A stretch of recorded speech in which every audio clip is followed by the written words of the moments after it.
As a notorious gang leader, James Whitey Bulger waits for his day in court. The story of his life and trail of violence keeps changing. The story has long been a combination of fact and fiction, and it goes far beyond the record of one person to encompass a neighborhood, a city, and even the national standards for criminal justice. Among the newest works in the growing Bulger library is a book written by two veteran reporters with the Boston Globe and who have deep knowledge of the local territory. The title is Whitey Bulger, America's Most Wanted Gangster, and the Manhunt that brought him to justice. We'd like to welcome one of the two co-authors, Globe columnist Kevin Cullen. Thank you very much for being with us, Kevin. Thanks for having me, Chris. I want to start with the topic of one of your recent columns on Bulger, because one of the things that I got more insight from in this book is that there's a very thin line between being a snitch and a survivor. Yeah, and right now Bulger, as he prepares for that day in court, he wants to make the argument that he never was a snitch. As we put it in the book, I think he described himself when we have this sort of cinematic scene in 1975. He's sitting with his would-be, or the man who would become his handler, John Conley, who grew up in the same neighborhood as him. And he says, yeah, I'll work for you, but I'm no informer. I'm no informant. I'm a liaison. I'm an analyst. He couldn't go that word, and that word, there's nothing worse in the Irish consciousness than being an informer. It's worse than being a killer. And Whitey was at great pains to say that he was not an informant. Of course, this is sophistry. It's semantics. He can say anything he wants. The public file, the public record on the fact that he was an informer is quite detailed. He also says he never killed women, and he's accused of killing two, at least having something to do with that. Yeah, one of the things we have in the book is we had access to letters he's written from jail since he was arrested in 2011, which give great insight to his thinking, and more than anything, his view of himself. There have been many books written about Whitey Bulger, probably too many, but one thing we wanted to do, there are a lot of people who have what they think they know him, what they think of him or their opinion of him. This is his opinion of himself. And the idea that he would refute this, he can't wait to get to trial. He wants to refute the point that he's not an informant and that he did not kill those two women, which are among the 19 murders he's charged with, because that screws up his narrative. He was not your average gangster. He says, he admits he was in the gang life, but he wasn't, he would describe himself as a criminal with scruples. And criminals with scruples don't turn on their friends, and they certainly don't kill women. These two women had relationships primarily with Bulger's associate, Stephen Fleming, so he had as much of a motive to get rid of them as anybody. And if Bulger had all this immunity, why was he worried about them? Well, first of all, I don't believe he had immunity. I think he thinks he had immunity, but the idea that the United States government could go out there and tell somebody they could engage in murder and protect their cover, that happens in James Bond movies or Jason Bourne movies, not in the real world. But I think, the reason that Whitey Bulger would view himself in these terms is that the women part of it is just not how he views himself and how he wants to be viewed by us, even though, as somebody said to us, to him, reputation is everything. The other thing that's going on here is that when we look at these victims, he's accused of, 18 or 19 people, and you might say a lot of them are tainted characters and not very sympathetic. They're known to police or whatever, and yet there were also some people who are not like that. Yeah, and I think the women would fit that role. Both Deborah Davis and Deborah Hussey, they obviously were not criminals. There was a man, Roger Wheeler, a legitimate businessman in Oklahoma, whose murder Bulger is charged with. There was a fellow named Michael Donahue, a truck driver from Dorchester with 3 kids at home, whose only sin was to give the ride home to somebody that Bulger needed to kill because the FBI told him that this fellow was going to inform on him. So there are a lot of innocent people in there. I actually have always resented the suggestion that because somebody was involved in the criminal life, they are entitled to be assassinated by somebody who's working as a stealth agent for the United States government. But I do think that what you're pointing at is exactly why Bulger was allowed to exist. That his FBI handlers thought that this was the cost of doing business, to have a guy like him. They didn't care if he killed people, and as we show in the book, they did more than that. They actually went out of their way. The FBI thwarted the attempts of honest police officers and law enforcement agencies to hold Bulger and Fleming accountable for these murders. So it was far worse than looking the other way. And And of course, they didn't grasp the lesson of what we now have the mothers who are survivors talking about, the cycle of violence. You kill one person, a chain of events happens. You kill Wheeler, some more people have to be killed after that. Absolutely. And that, I mean, if you go back to, I could argue or accept the argument the FBI had to make him an informant in 1975 because the FBI's national policy was to take out La Cosa Nostra. I don't accept that Whitey Bulger really could give them much information on La Cosa Nostra. He didn't really know that many people in the mafia. They certainly wouldn't confide in him. Steve Fleming, on the other hand, was very valuable for those reasons. But I think that was what was so cynical about John Conley's, recruiting him as an informant. Because for Conley, it was twofold. First of all, it was sheer careerism. In the FBI at that time, and to some extent today, you get rewarded, you get promotions, you get extra money by rolling informants, turning informants, not necessarily making cases. The idea is you have informants who give you information.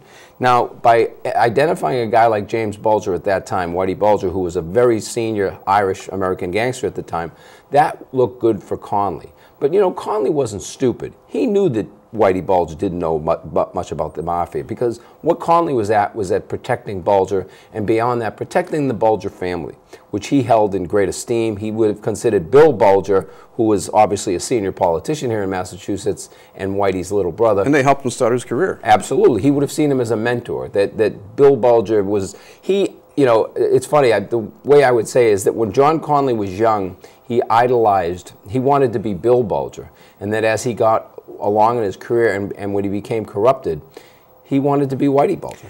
But he becomes the ultimate snitch. He does. And, that's the funny thing about, of all the people in this is, this crazy saga, the sordid saga, the only stand-up guy sort of in all of this is John Conley, who is now doing time for engaging in crimes with Whitey Bulger. And there was a presumption that when Whitey was finally captured, he'd made some remark to the agents who were escorting him back to Boston from Los Angeles. And he said, that John Conley shouldn't be in prison. And John Morris, who was Conley's corrupt supervisor, should be. Now, Morris cut a deal and testified against Conley. So there was a presumption that Whitey Bulger would ride to the rescue of his FBI handler, but in fact, just the opposite has happened because Whitey Bulger was, heard while a conversation with his brother down at the Plymouth jail where he's being held. He threw John Conley under the bus. He says, "I was never the FBI's informant. I paid them for information. They didn't give me. I didn't give them information. They gave me information." And he said, and then Conley was making up all these phony reports. So he implicitly suggested that John Conley took bribes from him, and he explicitly said that John Conley forged reports that indicated he was an informant. What about the neighborhood impact of his criminal activity? I mean, aside from the body count here, the drug traffic, I mean, lots of people were selling drugs in those days. If Whitey wasn't getting money from it at least, wouldn't those drugs have still been sold? Yes, I think that's true, but I think people couldn't have it. I said, I lived in South Boston in that era, and that was a widely held perception. And it was a perception that he particularly pushed himself, and which his brother burnished, to be honest. I know Billy Bulger. I know people that Billy Bulger told, my brother would never touch drugs. Whatever he is, he would never touch drugs. That's baloney. And that we get back to the sophistry and semantics. I mean, not sell drugs. Whitey Bulger was saying, I don't have packages of cocaine that I'm pushing out in the street, so I don't sell drugs. But the reality is he was getting cuts of anybody that was moving drugs through. And you can't have it both ways. You can't say this guy controlled the town and he could control drugs and he chased heroin dealers out. But you know what? I lived there. There was more cocaine in South Boston in the 1980s, I would say, per capita, than any neighborhood in the city. It was everywhere. I, with my own eyes, saw people doing coke on the bars of West Broadway. It was everywhere. Talk about the level of fear, because, I mean, one time, people our age, we took this for granted if we were in Boston at the time, but nowadays, people might find it hard to believe. You would have these random conversations with associates and relatives, and all of a sudden, somebody would say, we can't talk about that. Right. I think we've talked about this, my co-author Shelley Murphy and I, that there was an enormous deference to the relationship between Whitey Bulger and his brother. In the working class neighborhoods of the city particularly, it was considered unfair and bad form to hold the family responsible for the bad sheep. Whitey Bulger and Billy Bulger both exploited that deference. And the deference was society-wide. It was right up to the newspapers, right up to the media. I mean, I was part of the team in 1988. I mean, back it up even more, like 2 years before. John Conley, his handler, was my best FBI source. I rode around the town with him.